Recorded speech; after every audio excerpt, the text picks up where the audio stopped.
Continuing with the Chumash for Shishi, it's a little bit long today. The laws of kosher, page 31. Aleph. Hashem spoke to Moshe and Aaron to tell Elazar and Isama, or Rashi says, to say to them, who to say to who? Amar Shayomar Elazar Isama. He said that Aaron should tell to Elazar and Isama. Maybe not. Maybe means to say to tell to Israel. A lot of times, lamer means to tell it over to all the people. So the answer is because it says a second time to speak to the children of Israel these laws. Dibur Amr Yisrael. Speech is said to Israel. Ha mani mekayim. He says, "What do I? How do I explain lemar aleim? How do I explain to them to tell them? It means to tell his sons Elazar and Isamar. Okay, so you have one verse that tell Israel, that's the people. What's it saying to tell over here? Elazar and Isamar.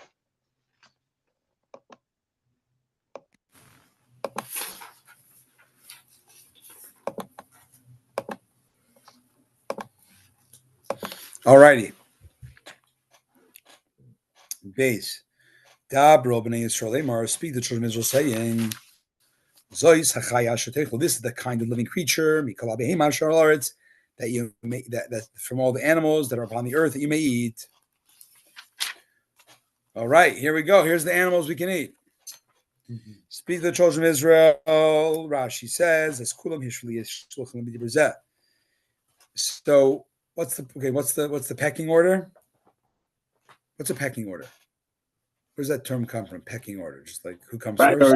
Priority. Well, here's the sequence, I guess. The sequence of where it comes from. That's an interesting question. I don't know. The sequence of these mitzvahs was communicated to Moshe. Then Moshe and Aaron together. It sounds like they got it together.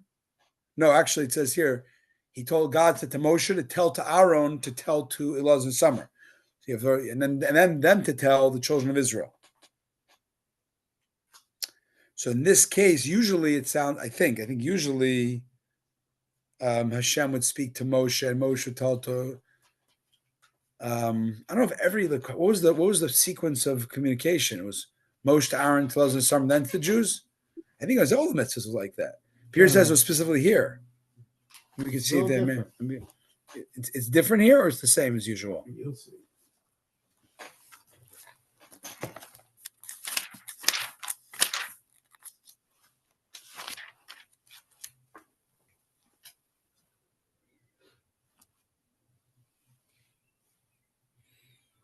It doesn't say what it says here. Here was all right. Anyway, so in this case, they all got to tell the mass of the Jewish people the mitzvah. So although Moshe was the original guy who got this mitzvah, and Aaron got a second from Moshe, and then they got a third from Aaron, together they did the PowerPoint presentation to the Jewish people.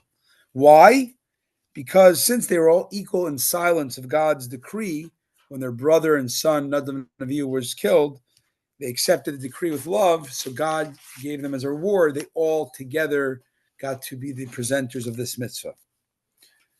Zois hachaya, this is the living creature. L'shoin chayim. Chaya is not the best word, seemingly, for the animals, because here we're talking about domesticated animals. Right, I guess. Chai is a more inclusive, all types of living creatures. So why does it say all types of living creatures, of which you can take, even though we're really talking about a subcategory of domestic animals called behemoths? I think that's the question. Because since the Jewish people are attached to the omnipresent, to God, and therefore deserve to be living, he therefore separated them from impurity from animals and decreed upon them mitzvahs, but to the nations of the world, he did not forbid them anything. A parable for a doctor who comes to visit a sick person, as it's stated in the Medrash Rabbi Tanchuma. that the doctor saw two sick people. One of them, he said, "You're incurable. Go eat what he wants till he dies, because he only got 6 months to live." The other patient he saw could live and recover, so he gave him a strict diet. Okay.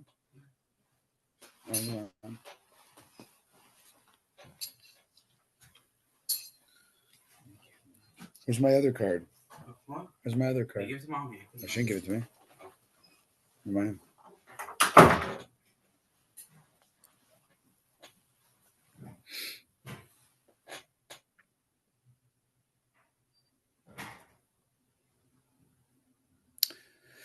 I struggle with this.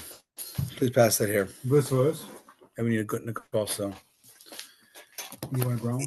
Yeah, it's.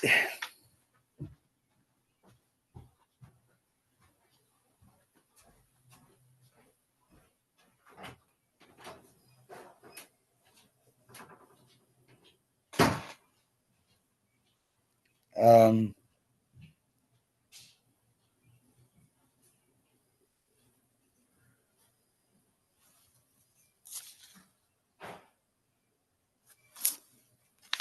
um,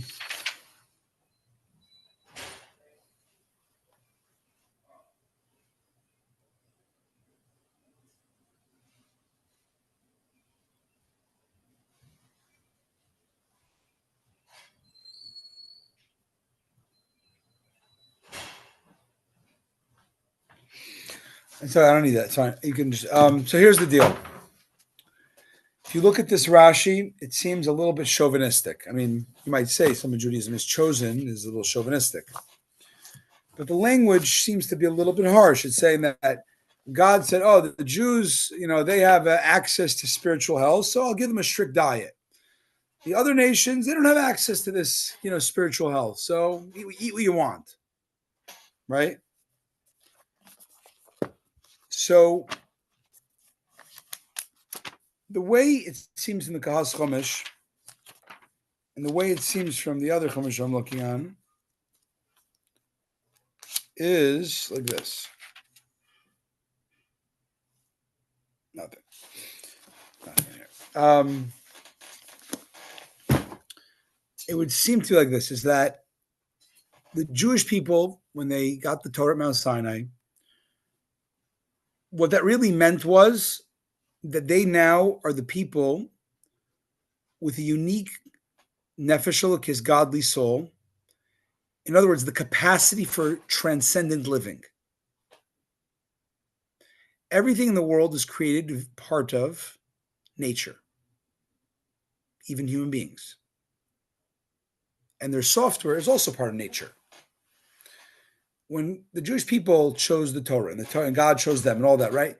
It's another way of saying God chose them to be vehicles for beyond nature, for transcendent spirituality.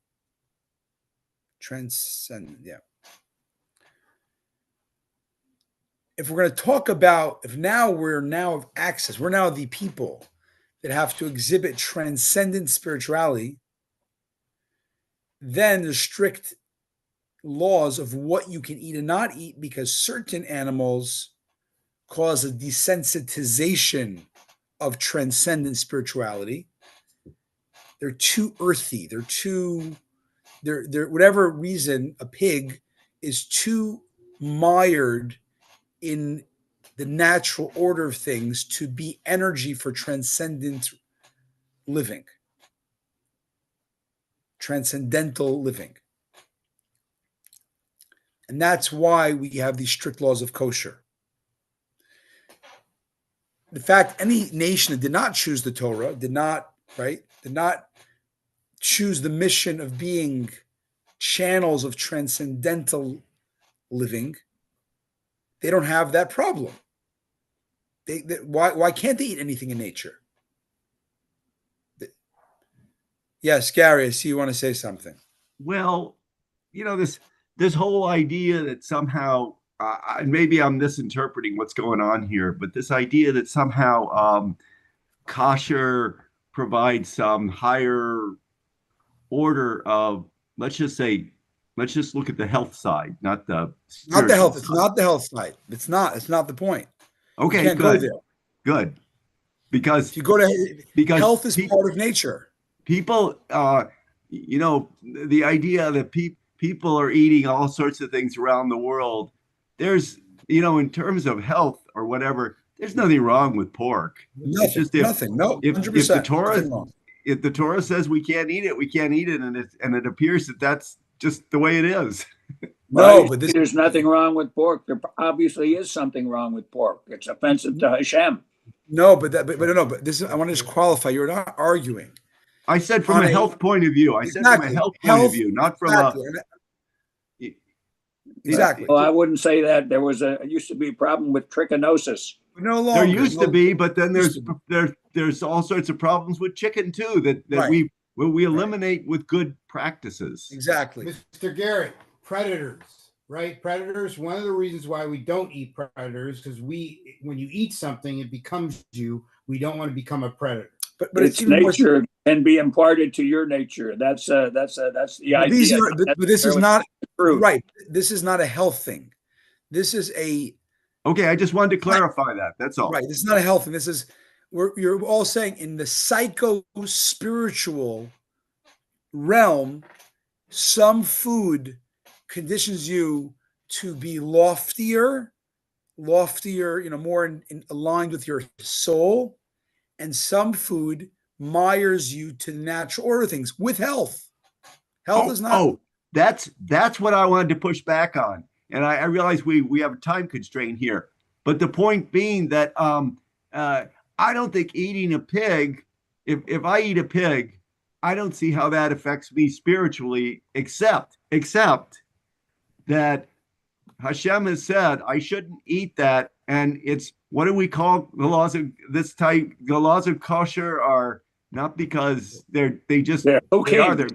they're meta, they're Right. What about the predators? Well, I was saying you don't Tell see me it, but God's telling you that's the soul. Like, what do you know about your soul? Like, the soul is a very, very subtle thing, which we don't know. We don't really understand much about it. We know it's there. We can see some of its imprint and its function, but the what the soul is, we have very physical, quantifiable tools. I guess my only point is that if the Torah says don't eat it, period, then what do I gain by coming up with some sort of intellectualizing to say, oh, Reason well, it's why. good that I don't eat it?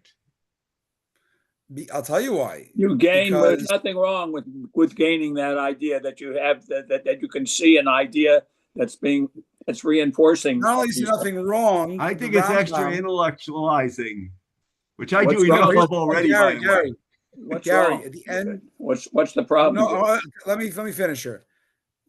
Get the Rambam in his Mishnah Torah at the end of the laws of purity and impurity.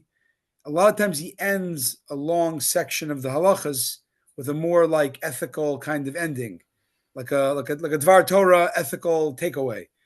And he says, even though the laws of purity and impurity are not rational, they're existing on a spiritual plane, and many mitzvahs, like you said, kosher, exist on a meta level, on a spiritual plane. They're not physically appreciable. Nonetheless, we have a mitzvah to try to wrap our head around it as much as we can, notwithstanding our limitations. The reason is because if you look at Judaism, that's the way it is. I don't ask questions. You don't really develop an appreciation for it. You're just doing it out of submission. And there's room for submission. But as we said in chapter 41, submission is step one. Love and appreciation is step two. Because you can't bring your whole into it. I play baseball because that's what my dad tells me to play baseball. At a certain point, you have to develop a love for the game. As much as you can. And there may be certainly some, like pork, for instance, is just one of those things where it's very difficult to say, well, I understand about the predators. I think your Pesach topic brings up a good point there. And I understand that in the past or with bad handling, you can have trichinosis, but then with bad handling of chicken, you can also have, I forget the big one there, but whatever. but it's the same right. thing. So that's the point. You won't understand health-wise why a pig is bad. It's not going to be bad on a health level. But I don't understand spiritually either, because pigs can be treated just like cows and chickens, and they're all on the same farm. And therefore we learn Torah and Chassidus to tell us, like, you have a soul. Despite that you're colorblind from birth to your soul, like we all are, you're right, we're blind and deaf to the spiritual reality. It doesn't mean we can't get little glimmers of it to motivate us to do it, give it our all, even though we're essentially like Helen Keller. We're deaf and blind to spirituality. At best, we can sense a little bit of it. Okay, before we're done, though, let me bring up my favorite. You will never, not in my lifetime, and that's irrelevant, by the way, but still convince me of that I shouldn't eat milk with chicken. Although I don't eat milk with chicken, by the way. But you can't convince me, because that is not what the Torah says, and I don't care what the rabbis say. And you're absolutely right, Gary. Gary, another nugget. Another discussion. Okay. Besides all the reasons we said, one reason that we didn't say we don't eat pig is they eat everything. They don't care what they eat, and that's not what we're supposed to do. So there's another reason. But that's not true of Christians. I think Christians care. Most Christians that I know. Yeah, people are mindful today on eating. They're mindful. I'm not saying today. I'm saying why one of the reasons is we don't eat pig. They eat everything. But we're giving a reason. Let's go on. We spent too much time. Got to finish up. I'm just trying to help. You are helping. You're helping. Gary, just one last nugget. Everybody's getting a last nugget. If we don't talk about the soul, Judaism cannot survive more than 3 generations. If we don't refine our tools to appreciate the meta, even though we're limited and we're deaf and blind to spirituality, if we don't work on that, Judaism cannot, particularly today in the modern world, cannot survive more than a couple of generations. There's too many other worldviews that are thrust upon us that will always trump, due to its quantitative influence, over a Jewish outlook. We're not going back to the shtetl where, what did we know other than the one way of life? And there's that Trump again. He's everywhere. and just kidding. If you want to survive as a Jew with the mitzvahs in the marketplace of noisy ideas, you have to develop your spiritual sensitivity, at least a little bit of a spiritual appreciation of the Torah and the mitzvahs. And that's what we're trying to do. We can't say we're getting it all the way. After a person dies, you'll realize how kosher was amazing. When your soul's out of the body, you'll see how great having a kosher life that was. Amen. But in this lifetime, you're not going to realize 90% of it. They gave a parable in the Steinsaltz Tanya yesterday, which I didn't say, but it's apropos here. An example of the soul and the body working in tandem is there was a cripple who could not walk, and he had to get to the city. Right. So he asked the deaf man to give him a ride on his back, on his shoulders, and walk him over to the city. So he did. And how could the deaf man hear him then? He wrote on a tablet, whatever. He wrote on a piece of paper. He wrote on a paper. And he gave him he put him on his shoulder, put the lame man on his shoulders and walked to the city. And it turns out that at the city, it was the wedding of his best, the lame man, his best friend was getting married. Okay? And the problem was he wanted to dance, but he's lame. And the deaf man can't hear the music. So he doesn't. Where did you come up with this? This is the Steinsaltz Tanya yesterday. So it was a funny. So how did the lame man convince the deaf man to start dancing?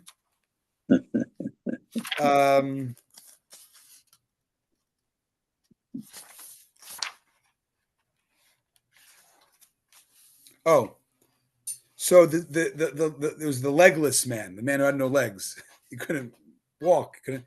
So he gave the deaf man some liquor, So the deaf man got a little more, not drunk, but loose, and started dancing on his own. And along the way, the legless man got to feel the joy of dancing at his best friend's wedding. So what's the analog? The deaf man is the body, is our body. It's deaf to spirituality. It doesn't have the tools to appreciate the wonder of the spiritual beauty of kosher or stuff like that, right? So what does the soul who can't dance, it doesn't have the interface without the body to dance. Mm-hmm. So it gives things that the body can appreciate on its level, or at least glimmers of it, to get it excited about Torah mitzvahs, and it comes along for the ride. Wow. But those things are really not the real. The deaf man wasn't dancing because of the beautiful music. He's dancing because of the liquor. So it's a more crass. It's a more superficial reason. So when we talk about the reasons of the beauty of kosher, it makes you less of a predator. These are little tiny glimpses of the real spiritual beauty of kosher. But that's the best we can do. Yet we got to do it, because if you don't do it, you have this resistant, monotonous body just doing things because it's got to do it. Anyways, I thought that was a good parable. Okay, continuing on. This is the living creature. This tells us that Moshe took each creature and showed it to Israel. He took an animal. This you can eat. This you can't eat. A cow good. Horse not good. He also took water reptiles that were kosher, not kosher, water creatures. And he said, this you can eat. This you can't eat. So to by birds. These are the ones you can eat. Owl, no. Duck, yeah. So too by creepy crawlers. Most of them you can't eat, but the grasshoppers that were kosher you could eat. So it's interesting. God gave this miracle that he somehow he had access to all these creatures in the desert, I guess. Okay. This is a living creature from among all animals. This teaches us that animals are included in the term chaya, as we said earlier.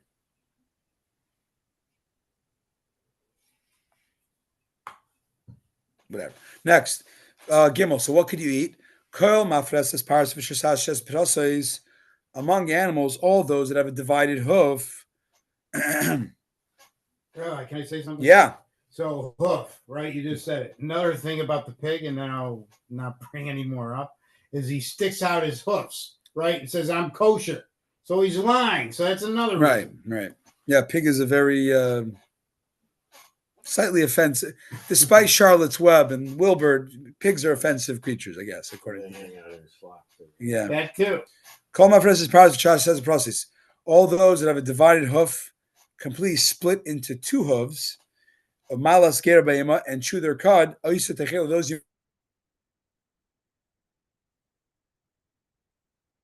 divided. Stika. Parsa means hoof, plant old French. Shesa, it says, what type of? A completely split one above and below. As it says, metalfa tilfin, because there are parsaisa of sadukais mamaila. You have hooves that are split above, but they're not split completely below. You have like halfway, like a camel. Yeah. Malas gera. Chews its cud. What's chewing cud? Mala makia ochlamea. Basically brings up and spews up the food from the intestines and returns to the mouth to chew it again. Machzara said, to grind it and then eat it again when it's more fine. Gera is the name of the regurgitated food. The cud is the regurgitated food. I never knew that. And it comes from, it could be possibly deriving from the term the chamayim hanigarim, which means the water drawn. For the cud is drawn towards the mouth. Uncle is translated as pishra, dissolved food. That through the rumination, the food is dissolved and liquefied. Okay. Babehema, among animals. Tevazu yaserhi l'drasha. This word is additional to be expounded to permit the embryo that is found in its mother's womb. Ayusa techelu, those you may eat. V'lo behema tmea, but not an impure animal. For it is not already forbidden by prohibition. Rather, the addition of our verse indicates the one who eats an impure animal transgresses both a positive and negative commandment.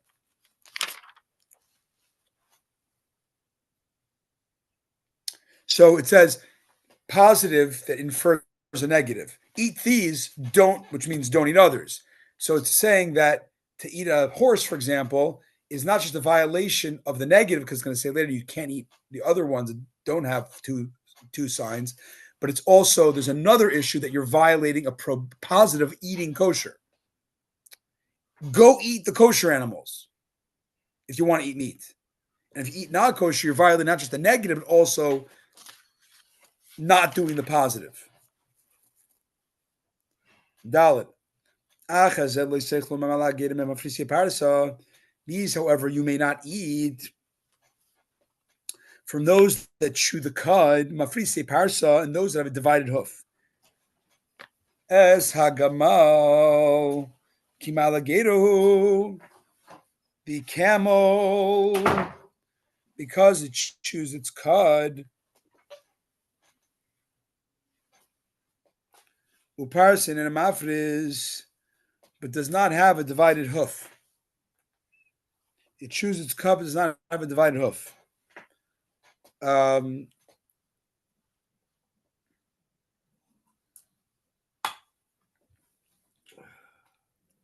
Tamil Lachem, it's impure to you. I want to point out in the Kas, amazing Chumash. The Uzdain edition of Chumash, the Uzdain Kahas Chumash, it's amazing Chumash, is that it sometimes it notes things that might be obvious or you might miss them. Tameh means two things. There's two connotations of Tameh. The one we're more familiar with means ritual impurity. Touching a corpse renders a person ritually impure. A second meaning of the word tameh, as it is here, when you eat a not kosher animal, it's not about the ritual impurity, although sometimes it happens for some things. But what is the issue? Spiritual desensitization of the soul. That's what we mean here. That's bad. Understand? Tameh, it means a different thing when you touch a dead body, or when it says here you eat a camel, you're impure. Not the same type of thing. You don't have to go to mikvah when you eat a camel. So what does it mean you're tameh? It means your soul is spiritually desensitized from the body. Wow. What do you mean desensitized from the body? The soul. When you touch it, when a person touches a dead body, the jargon of tameh means you now cannot go to the Temple Mount or eat a sacrificial food until you go to mikvah, etc. Right? Well, you have to, you have to go through the procedure. Of tahara. That's almost the whole week, but that's for a priest. Right. But the point is that you're now, it's a different, here, it doesn't mean you have to go through a procedure of tahara. Or if a person eats a camel, they don't have to go necessarily to the mikvah. So what does it mean you're tameh then? It says you're tameh. What does it mean? It means something a little different. It means that your body is now desensitized to the soul. What? Or the soul is being covered over because you ate food energy that is not clean energy to express the soul. Spiritual clean energy, I'm saying. Damages. I'm just pointing that out. Scott. It's in the general ballpark, but it's a different focus. Okay. Hey. V'ashafan kimala geruhu. It says here the rock badger and the way they train is the hyrax, whatever that is, some type of desert rabbit or something, desert rodent. Yeah. Kimalas geruhu, it chews the cud. But faris liarfis, it does not have hooves, it has paws. Tami ulachem, it is impure for you. Vav, eshar nevis, the hair. Kimalas geruhi, it chews its cud. Uparis liafrisa, but it does not have a divided hoof. Tmei ulachem, it is impure for you. Zayin, Besachazir, Kimarvis Parsu, the pig, because it has a divided hoof and its hoof is completely split. The pig, because it has a divided hoof and its hoof is completely split, Who Gator Leigar, but it does not chew the cud. Tam Yulachem, it is impure for you. Ches, Mibsadam Leisechelu. You must not eat of their meat, nor may you touch their carcass. they are impure for you. But you can touch that. You can touch a pig while it's alive. Yeah. So if you had pigskin gloves, you couldn't touch them. You couldn't buy them. No, you could. Let me just see what it says here. I don't follow that then. I think later it's going to say that it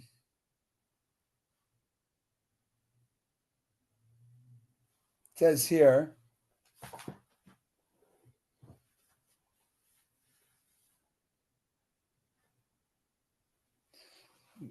Uzdan again. Uzdan addition to the rescue. Is that what I said before? There's two types of tuma. There's ritual unfitness that you have to go through a purification process. And then there's tuma of spiritual desensitization. You can't access your soul as cleanly. The fact is, when you touch If the you carcass, are your soul, what do you mean access your soul? Not for now. Your body and the soul. The body's not the soul. The soul can be. Some people are coarser than others. My identity is my soul. I am my soul. But your body is also your identity to some degree. It's how I express myself. Right. The point is, the goal is about having a body that's a clean vessel for the soul. Amen. Unkosher food makes the body a staticky, a less clean vessel for the soul.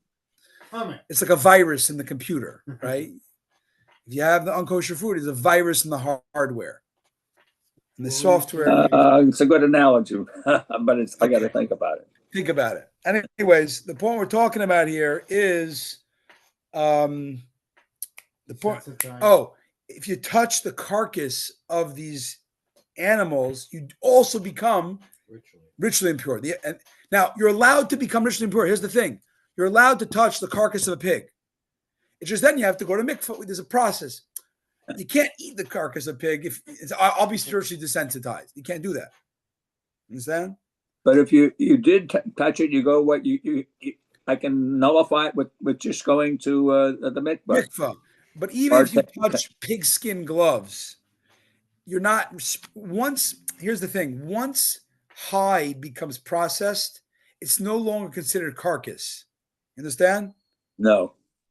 I hear you, but I understand. Alligator shoes, you're allowed to wear them. You don't have to go to mikvah to go to the Temple Mount. You have to wear alligator shoes.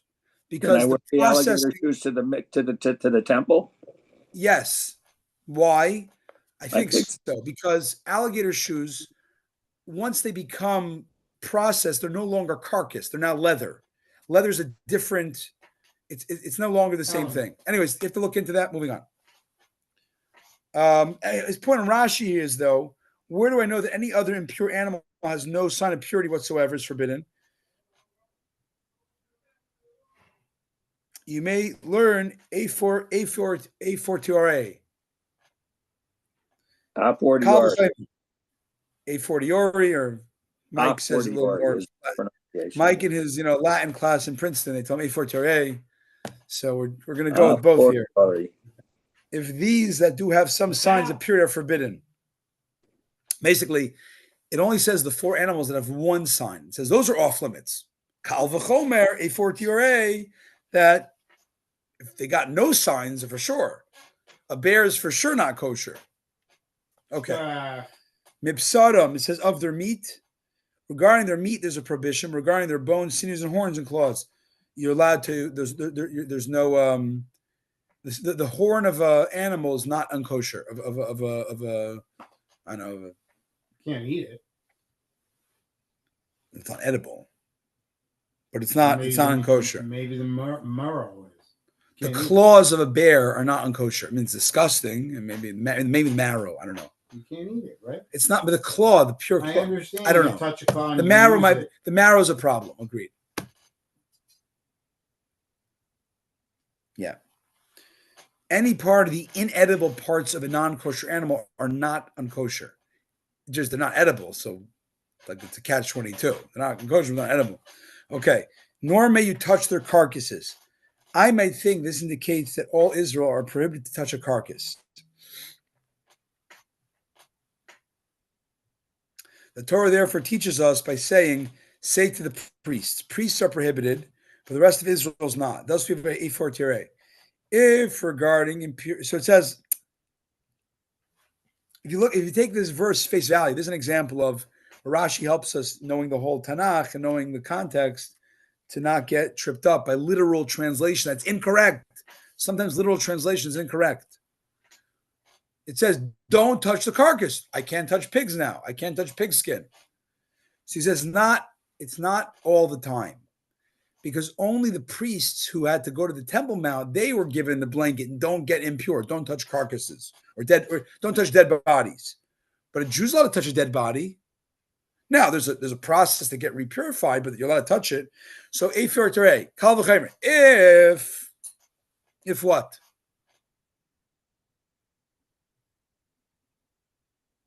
If what?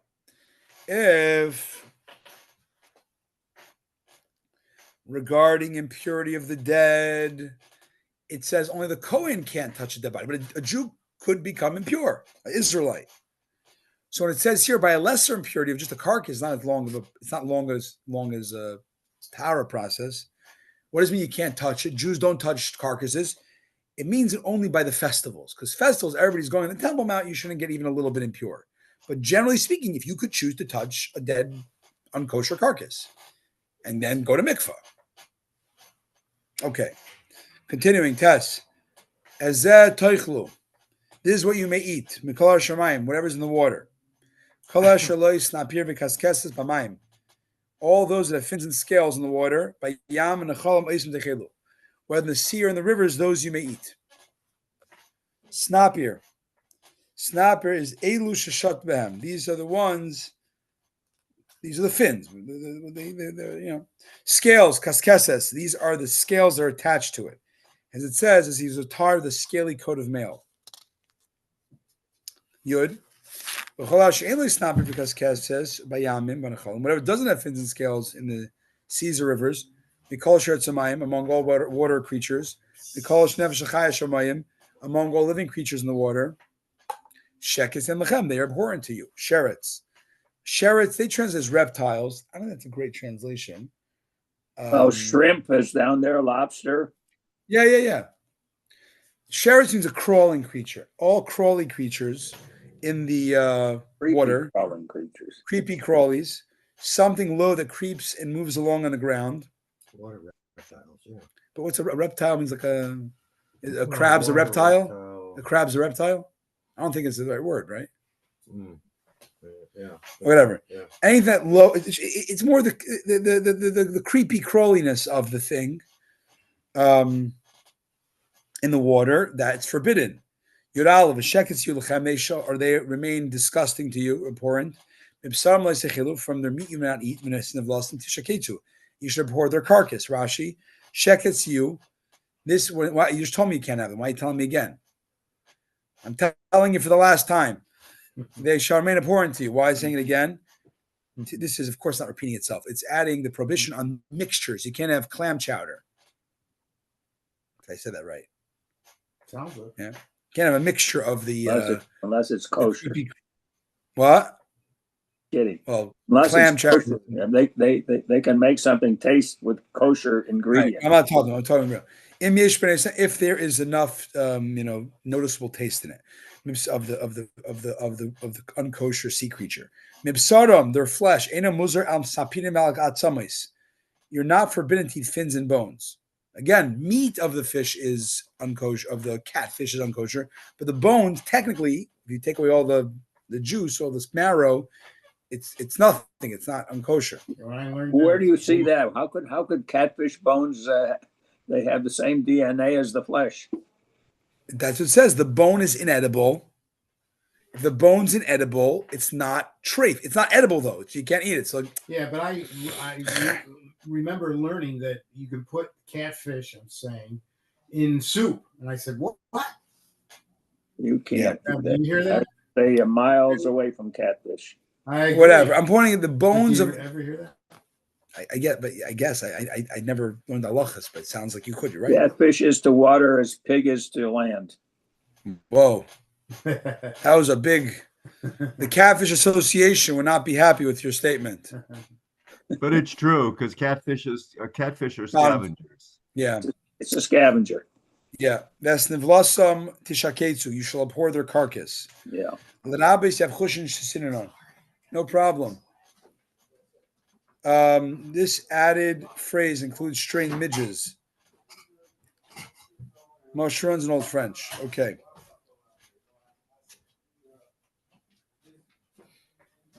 Yud Beis, Kolash and Leisna because Kesamoyim, all those that do not have fins and scales in water, Shek Sulachem, they are abhorrent to you. Kolash and Leisna, all those that do not have. Mal Tamalin, what's the Torah teaching us with saying this? Ein li shehemuter ella hamala simanim shlei lebasha. I might have thought only one that has the signs of purity on dry land is permitted.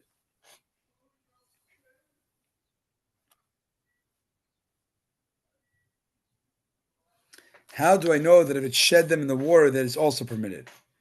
The Torah teaches by saying, all those that do not have fins and scales in water, implying that if it had them in water, even though it shed them when leaving the water, it's permitted. So it's repeating itself, right? Third time. It doesn't have fins and scales, don't eat it. What's he said? No, it's a new thing. That if it has it in the water, but sometimes they're very soft scales and they come out, they when they're struggling in the net, they shed their scales. You know what I'm saying? Mm-hmm. So what about those? Those are kosher, which is the big debate about swordfish. Because I think swordfish have scales, but they shed them. But they're kosher. So some say maybe it's yeah. Yeah. Yud Gimel. These shall you abhor among birds. Lo yechlu shekatzem. They may not be eaten for you, for they are abhorrent. As a nesher, as a parrot says, the eagle, the kite, the osprey. Yud Gimel lo yechlu may not be eaten. So it's saying they may not be eaten, the passive. You can't even give them to children. If you feed the children, you are now you're doing a prohibition. Maybe it means you can't have pleasure. You can have, maybe it means no, further, maybe you can't even have benefit from an owl, from an unkosher bird or animal. So it says elsewhere, no, you can't eat it, but you can't. You could have benefit. You can benefit from the body of a non-kosher animal. Every bird where it says lamina, where it says species, implies that the species could have many types of variations, but they might look different even in their appearance or in their name, but they can be the same species. Now it gives all the birds that are not kosher. The kestrel and the various kinds of vulture. Every kind of raven. Tezayim, the ostrich, the jay and the gull, and various kinds of hawk. The nate is a hawk. The screech owl, the cormorant, and the owl. The shalach, our rabbis explain, this is the bird that draws up fish from the water, and this is how the Uncle translates it: shalei nuna, that draws up fish. Shalei nuna. Shalei means draw up, nuna fish. That's what they call in Aramaic. The shalei nuna is the cormorant, the fish drawer. You ever saw like a bird that like swoops in the water? Yeah. Kais v'yanshuf. These are screech owls. They screech and I have cheekbones like those of humans. Another similar type is called a Hebrew owl. Okay, Yudches. The bat, the stallion, the magpie bat, it's not a bird, but it's a flying creature. It's in that, it's in the flying, forbidden stuff. Hastin Shemesh is the Kabbalah is the bat. It's similar to a mouse that flies at night. Tin Shemesh is also called a mole, right? Talpo, it's a land creature. You have the same word for the flying tin shemesh and the earth, the ground tin shemesh. Yud tes. That's enough of the mina. The stork, the various kinds of heron, as the duchivas, the hupon, the atlif bat. Chasida is a white stork. The white stork, the one that brings babies. Why is it called the chasida? Why is it called chasida? So Rashi quotes the Medrash. It does kindness with its friends with respect to food. It helps its own. It divides its food. Interestingly enough, that's considered a negative. We learn that that's a negative. That we should not be like the Chasida. It only helps those that likes. We don't only help our fellows that we like. We help everybody. Where's that? That's my own text thing. are we dealing with here? It says the chasida is why is the stork called a chasida? Because it shares its food with its family. Ah. But for us, we learn that you don't only share; you go beyond sharing. You share it. Wow. Hanafa is a hot-tempered stork. It appears to me this is called herun. Haduchifas, this is a wild cock and has a double comb. Old French is called hupo. Shmo duchifas. Duchifas means its majestic plume is tied down, and this plume is its comb. In Aramaic, in the Nagar Tur, the mountain splitter, on account of its actions, rabbis and Gittin talk about it. Excuse me. No problem. We went over time. One more time. It's all flying insects that move in 4 legs. They are abhorrent to you. Sherets are flying insects. These are the thin little creatures that creep on the ground like flies, hornets, gnats, and grasshoppers. These, however, you may eat among from all the flying insects that go on the ground as well, and their 4 legs. They have jumping legs on top of their walking legs. To hop with them, on the ground. Al-arba means they have the 4 on top of their 4 legs. They have these jumping legs above them. Being close to its neck, it has something like 2 legs apart from its actual 4 legs, and wishes to fly or jump over the ground. It presses down with the 2 jumping legs and flies. These are many of them. We have many in our locality. They're called langusta, sea locusts. But we don't know what species they are, and because there are 4 signs of purity they have to have. 4 legs, 4 rings, which are the jumping legs mentioned here, and the wings that cover most of their body. In fact, all the signs are found in our local sea locusts, but we don't know exactly because some have a long head, some have no tail, and it must have the name Chagav. We have to know exactly the species. In respect, we do not know how to distinguish between them. Chavbez is Ela Mehem. These are the ones you may eat. The Arba, the Minoi, the Arba kind. There's a Salam, the Salam kind, the Mineo. There's a Chargaminu. The Chargol kind, there's a Chagaminu, and the Chagav kind. Chav Gimel Chosher, every flying insect that has only 4 legs, it's abhorrent for you. Chosher, every flying insect. Bol Lamed Shim Yesh Lechamishtar. He's going to teach us that it has 5 legs, it is pure. Chav Dalid. Uleila Titamo. With the following animals, you become impure. Whoever touches one of their carcasses will become impure to the evening. Uleila. With these, Hasin Le'emar Matamin. Those are mentioned below in this section. Titamo, Kilemer, as if to say, Benigasim Mishtuma. By touching, there is impurity.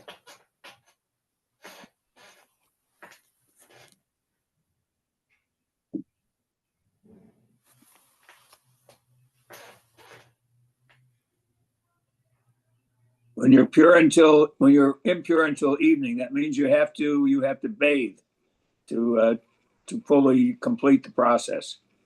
Mikvah you're talking about? Yeah. And it says ad ha'arab. You have to bathe in the evening. Yeah. To make it. That's right. It's a very minimal type of impurity. It's only 1 day, and then you're good. If you go to mikvah at night. But without the bathing, you're not pure. Right. Mikvah. Bathing and mikvah, 2 different things. Mikvah, what do you do? Wait a second. Let me finish Rashi. Those in the section below, you shall be impure if you touch them. There's impurity. Okay, yeah. Bathing is like a shower and bathtub. Mikvah has a lot of halacha. Mikvah, ritual bath. You have a lot of halacha to it. You got to have certain. Where do you differentiate between the mikvah or a shower, something like that? It has to be connected to rainwater or a living spring. That's one thing. That's a ritual. Very basic. Mayim Chaim. Mayim Chaim, or our mikvahs today are at least the base is rainwater. And it's 40 saw? Yeah. Those are details. Let's go on. I'm just trying to help them. Whoever moves part of their carcass, shall wash his clothes and remain pure until the evening. Whoever moves their carcass, wherever impurity from moving an impure object is stated, it is more stringent than impurity from touching an impure object. It requires the washing of clothes. So the impurity that says if you carry it, you become impure actually is worse than touching it, right? Because what happens is your clothes become pure as well. If you touch it, just their body becomes impure. You have to put your clothes in the mikvah in this, Okay. Chavav. Any animal that has a divided hoof but it's not completely split, the gain in Mila and thus does not chew its cud, they are impure for you. Whoever touched them will become impure. Chavav. That has a divided hoof, but the hoof is not completely split. You have a camel whose hoof is split above but is attached below.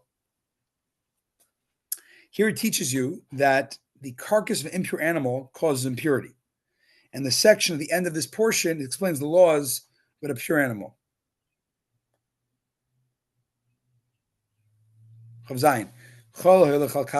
those animals that walk on their paws, among the animals that walk on four legs, they are impure to you. Whoever touched them is impure to the evening. Kappa means paws, like dog, bear, cat. They are impure to you if you touch them.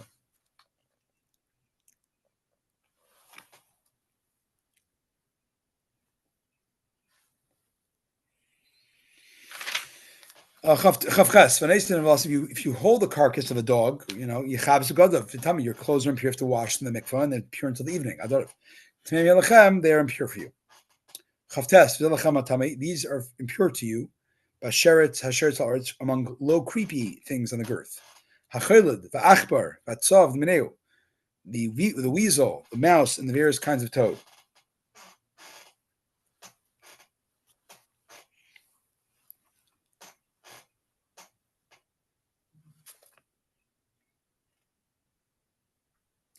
These are impure for you. All these terms of impurity are not to teach a prohibition in regard to eating them, rather regarding actual impurity. To become impure by touching them and thus become forbidden to eat truma and holy food. That's what I said. It's not eating the type of desensitizing. It means tumah that you got to go to mikvah and all that. Hachelud is a weasel. Tzav is a toad, like a frog. Lamed v'anaka is a hedgehog. V'koach l'ta, the koach, the lizard. V'chomet v'tinshamish, the snail and the mole. Anaka is the hedgehog. Halta is the lizard. Chomet is the snail. And tinshamish is the mole. Okay. Lamed aleph, eila tmein lechem kol. These are the impure ones among all the low creeping things. Whoever touches them when they're dead become pure till the evening. Lamed beis, last verse. Chalash sheepul alav mehem b'maisim mitma. Whoever, anything that upon which part of these creatures that are dead falls, they'll become impure. Whether it's a wooden vessel, a garment, a leather, a sack, any article that can be used for work, it shall be immersed in water, it remains impure until evening and then becomes pure. It shall be immersed in water after the mikvah, you still got to wait till the evening, and then it becomes pure by the sunset.